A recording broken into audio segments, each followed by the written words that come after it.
إن في خلق السماوات والأرض واختلاف الليل والنهار والفلك التي تجري في البحر بما ينفع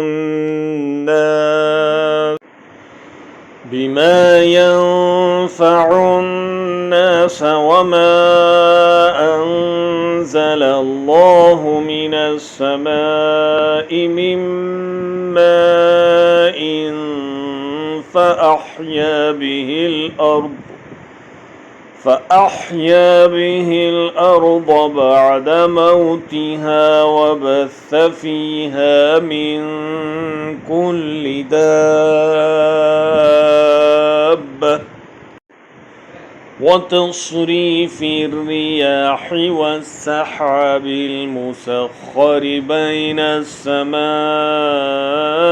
والأرض لآيات لقوم يعقلون। आसमानों और ज़मीन की पैदाइश, रात दिन का हेर फेर, कश्तियों का लोगों को नफ़ा देने वाली चीज़ों को लिए हुए, समंदरों में चलना, आसमान से पानी उतार कर मुर्दा ज़मीन को ज़िंदा कर देना, इसमें हर किस्म के जानवरों को फैला देना, हवाओं के रुख बदलना और बादल जो आसमान और ज़मीन के दरमियान मुसख्खर हैं, उनमें अक्लमंदों के लिए कुदरत इलाही की निशानियाँ हैं।